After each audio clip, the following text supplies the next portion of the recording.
Hello, everybody. This is Paul Salopek, talking to you live from Tbilisi, Georgia.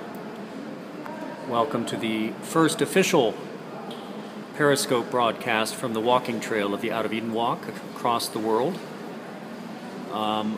As some of you know, I'm trekking in the footsteps of the ancestors from Africa to Tierra del Fuego, a journey of 7 years, continuously walked over the course of about 21 to 22,000 miles. I'm 2.5 years in, and today I just wanted to experiment with this new technology to see how it works, how Periscope might help us share the walk with our followers across the world. And one of the things that we're going to do today is test it out by talking a little bit about the first people who got here before me. Indeed, the first hominins to arrive in the Caucasus region out of Africa. This skull, as you can see, is very old. It's got a big brow line, and it's Dmanisi man. It's 1.8 million years old. This skull is a creature that probably resembled an organism called Homo erectus, one of the first upright walking precursors to modern humans who actually left Africa. So let me just share a little bit about this creature.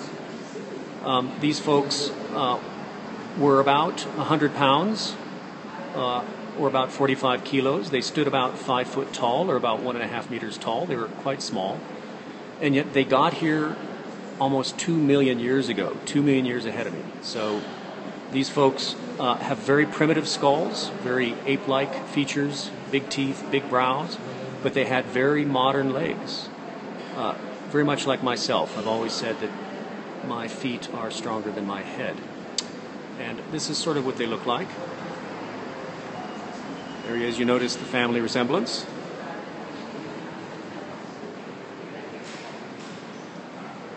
And, you know, how would such a creature, relatively small, relatively weak, walk out of Africa? It took me 2.5 years and 7,000 kilometers to get here. How did these guys get here without the modern technology that I'm using? Keep in mind that almost 2 million years ago was 500,000 years before any evidence of spears. So they didn't even have spears to throw. But what I found out is scientists are gathering some evidence that they may have used stones. They may have thrown stones. So the beauty of this project is that it combines high and low tech.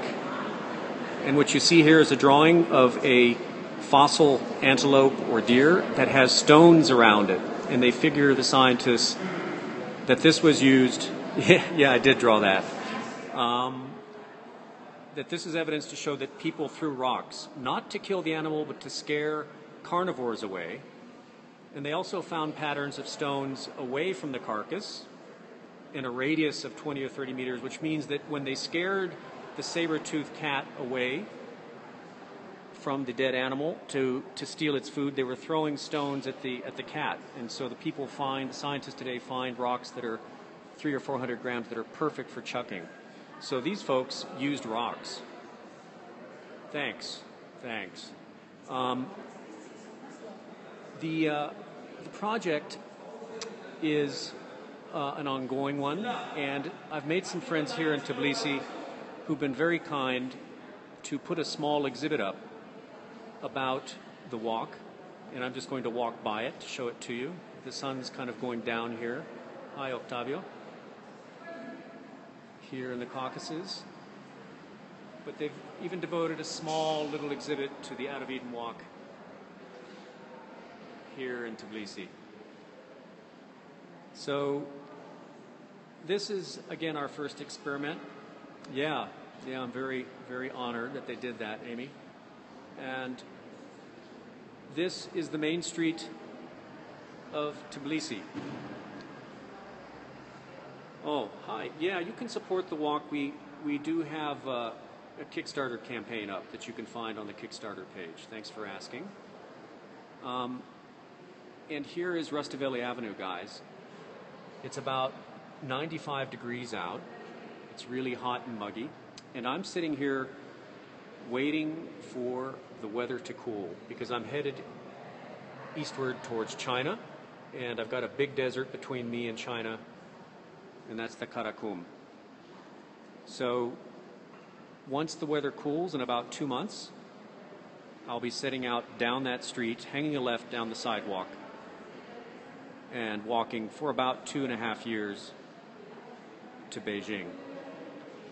I'm roughly following the track of this guy. There are bikers in Tbilisi, yes indeed. You see them coming in.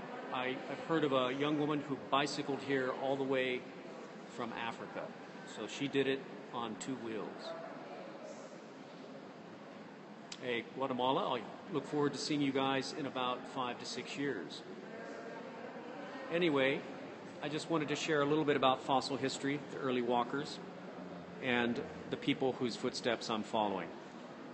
Thanks for joining us, guys, and look forward to using this technology more in the future and to interact with you live and maybe even do some interviews with people that I meet along the trail using this technology.